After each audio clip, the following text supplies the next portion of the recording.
네, 안녕하세요. 디어스 치과 대표 원장 장재원입니다.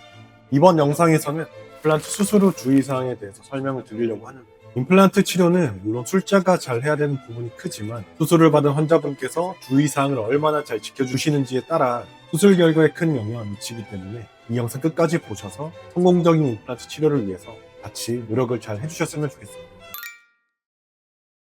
수술부는 양치질을 하시면 안 돼요. 수술부는 잇몸을 절개를 했던, 그 다음에 절개를 하지 않았던 잇몸과 잇몸뼈가 건드려진 상태입니다. 그래서 일반적인 칫솔질을 하더라도 그로 인해 수술부 잇몸 치유에 방해가 될 수 있는, 수술부를 제외한 나머지 부위는 똑같이 양치질을 잘 해주셔야 하지만, 수술한 부위, 예를 들어서 내가 오늘 오른쪽 아래 어깨 부분에 임플란트를 했다고 한다면 그 부위는 양치질을 하시면 안 됩니다. 대신 저희가 처방해드린 헥사메딘 가글을 사용을 해주셔야 하는 거예요. 헥사메딘 가글의 사용법은 한번 보통 10에서 15mm 정도 가글액이 수술부에 가도록 해준 다음에 세게 가글을 하지 마시고 오글오글한 가볍게 30초에서 1분 정도를 가글을 해주신 다음 입을 헹구시면 됩니다.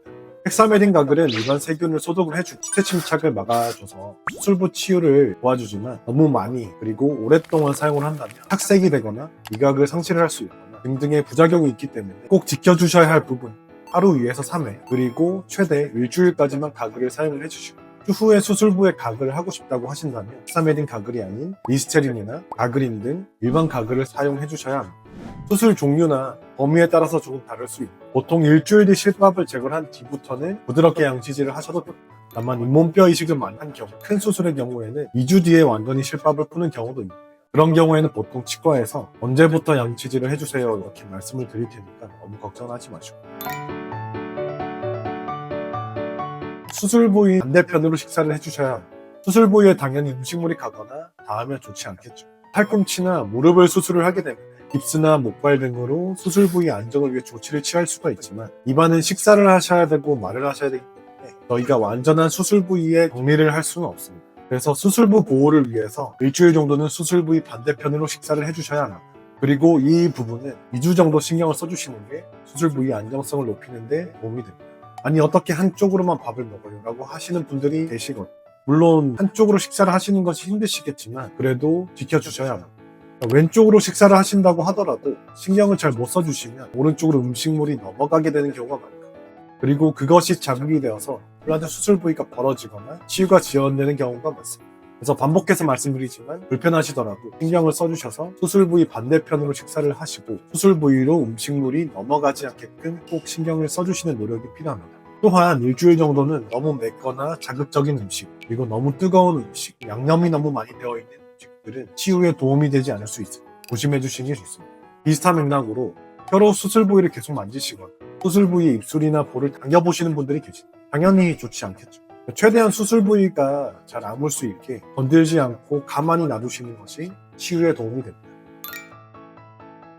피는 뱉지 말고 삼키셔야 합니다. 초기 지혈이 수술 부위의 안정에 되게 중요합니다. 그리고 이제 수술 부위에 음압이 가해지게 되면 지혈 과정이 제대로 일어나지 않게 될 확률이 높아지면서 피가 계속 날 수 있어요. 그래서 피가 나오신다고 뱉으시거나 아니면 침을 계속 뱉거나 그렇게 되면 지혈이 잘 안 되면서 피가 더 많이 날 수 있어요. 그래서 수술 부위에 좋지 않은 영향을 줄 수 있어요. 수술 후에 며칠간 미세한 출혈은 정상으로 볼 수 있으나 피가 계속 너무 많이 나는 경우에 치과로 연락 주시기 바랍니다. 그리고 음주, 특히 흡연은 절대 하시면 안 돼요. 음주는 혈관을 확장시켜서 통증 그리고 붓기 등을 증가시킬 수 있습니다. 수술 후에 복용하는 약과 음주를 같이 하시는 경우 문제가 될 수가 있어요. 그래서 음주 시기는 치과의사와 상의를 하는 것이 좋습니다. 예를 들어서 약을 5일치 처방받았는데 5일 뒤에 중요한 술자리가 있어서 마셔도 되나요? 이런 질문을 되게 많이 하시거든요. 물론 안 드시는 게 좋습니다만 피치 못한 경우라고 하시면 음주 약속이 있는 날 약 복용을 하지 마시고 음주를 하시는 것이 좋습니다. 약과 함께 술을 복용하시는 경우에 위, 간 등에 큰 부담을 줄 수도 있고 또한 두통이나 혈압 상승 등 전신적으로 큰 문제를 야기를 할 수 있기 때문에 꼭 의료진과 상의가 필요하다. 그리고 흡연은 임플란트에 정말 극악입니다. 제가 실패한 임플란트 대부분이 흡연과 관련이 있다고 말씀드려도 과언이 아닐 정도. 흡연은 쉽게 말씀드리면 혈관을 수축시키고 수술 부위에 혈액 공급을 방해해서 충분한 치유가 일어나는 것을 방해합니다. 또한 산소 및 영양분 공급을 줄여서 정상적인 치유 반응을 기대하기 힘들게 만듭니다. 그리고 임플란트는 특히 입안에 상처가 있는 부분에 담배 연기가 직접 닿는다고 생각하면 당연히 좋을 게 없겠죠. 그리고 전자담배 또한 똑같이 좋지 않습니다. 학술적으로 임플란트에 대한 흡연이 미치는 악영향을 줄이려면 최소 일주일 전부터 금연을 해주시고 술 후 2주 정도의 금연이 권고되고 있습니다. 이 정도는 지켜주셔야 흡연자와 비흡연자의 임플란트 성공률을 비교를 했을 때 그래도 그렇게 차이가 나지 않더라라는 연구가 있고, 수술을 하고 나서 다음날 저희가 소독을 할 때 임플란트 환자분 담배 냄새 나는 경우가 있고, 그럴 때 정말 속상합니다. 임플란트 수술 후에 흡연을 하신다고 하시면 임플란트 실패 가능성이 치명적으로 증가를 하게 됩니다. 비용이 정말 많이 들어가는 만큼 이 정도는 지켜주실 수 있지 않나, 같이 노력을 좀 해주셨으면 좋겠습니다.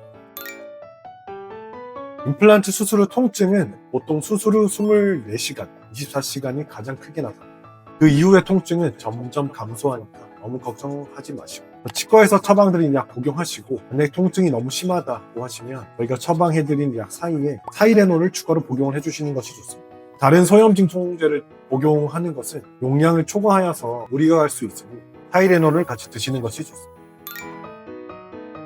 붓기도 되게 많이 걱정을 하시는데요. 붓기의 정도는 수술 종류에 따라서 다를 수 있습니다. 그리고 수술 부위에 따라서 눈 밑까지 좀 붓거나 침 삼킬 때 불편감이 있으실 수 있는데 이거는 정상적인 반응입니다. 많이 부었어요, 괜찮은가요? 이렇게 많이 여쭤보시는데 붓기와 수술 부위의 상태는 별개입니다. 그리고 다른 부위에 임플란트 할 때 붓진 않았는데 이번에는 좀 부었어요, 이런 질문을 하시는 분들이 계신데요. 수술 부위 상태가 어땠냐, 치아를 빼기 전의 상태가 어땠냐, 그리고 잇몸뼈 이식을 했냐 안 했냐, 어떻게 했냐에 따라서 붓기는 다르게 나타날 수 있습니다. 그리고 붓기가 심하시더라도 수술 후 입안의 상태가 안정화되어 있는 것이 더 중요합니다. 수술 부위의 치유만 정상적으로 잘 이루어지고 있다고 한다면 걱정은 안 하셔도 됩니다. 가장 중요한 건 구강 내 치유 상태입니다. 붓기는 보통 수술 후 2에서 3일 차에 가장 심하고 서서히 감소하게 돼요. 그리고 머리 쪽으로 피가 쏠리면 더 당연히 많이 부을 수 있기 때문에 주무실 때 빼고는 수술 당일 그리고 그 다음날 정도는 머리 쪽을 놓게 하신 채로 쉬시는 것이 좋습니다. 주무실 때를 제외하고. 또한 아이스팩을 일주일 정도 꾸준히 해주시면 귀에 확실히 도움이 되니까 참고를 해주시고, 멍은 혈관 분포 등이 다를 수 있기 때문에 환자분들마다 다르게 나타납니다. 간단한 수술을 했는데도 멍이 드시는 분도 계시고, 큰 수술을 했는데도 멍 하나 안 드시는 분도 계시고, 보통 잇몸뼈 이식을 많이 하거나 수술 범위가 컸거나, 또한 앞니 쪽 수술은 멍이 조금 더 잘 드는 경향이 있습니다. 더 많이 붓기도 하고. 멍은 개인차가 있으나 최대 2주 정도면 사라지니 걱정은 너무 안 하셔도 됩니다. 가벼운 걷기나 일상생활은 다음날 가능하시나 격한 운동이나 사우나 등은 일주일 정도의 휴식기를 가지는 것이 좋습니다. 운동과 사우나는 신체의 혈액순환을 촉진시켜서 수술 후 통증을 증가시키고 염증 반응이 커져서 더 많이 부을 수 있습니다. 약 먹고 불편감을 표하는 경우가 있으십니다. 저희가 임플란트 수술 후에 드리는 약은 보통 항생제, 진통소염제, 그리고 위장보호제, 그리고 큰 수술의 경우에 염증 반응을 줄여주는 스테로이드 등으로 가장 안전한 약으로 구성되어 있습니다. 하지만 모르셨던 약, 물 알러지가 있으시거나 개인적인 위장 상태에 따라서 속이 너무 쓰리시거나 설사를 하시거나 부작용이 좀 있을 수 있습니다. 만약 이런 불편감이 너무 지속이 많이 된다면 참지 마시고 치과로 연락을 주시기 바랍니다. 임플란트 수술 부위의 안정화는 하루아침에 일어나지 않습니다. 통증은 보통 2에서 3일차에 가장 피크를 찍고 점점 나아지지만 미세한 통증은 조금씩 남아있을 수 있고, 이는 정상적인 반응.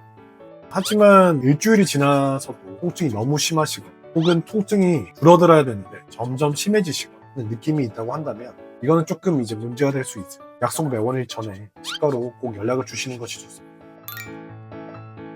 잇몸뼈 이식을 한 경우에는 어떤 잇몸뼈 이식을 어떻게 했냐에 따라서 약간씩 뼈가루가 나올 수 있고, 수술 부위에 특별히 통증이 심하지 않으시고 불쾌한 냄새가 난다, 이게 특별한 사항이 없으시면 크게 문제가 되지 않으니 너무 걱정하지 않으셔도 됩니다.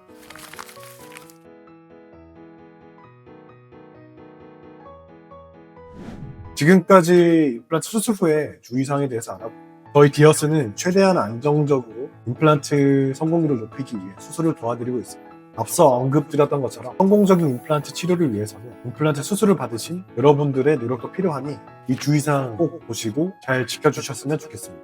항상 디어스 치과를 찾아주셔서 감사드립니다.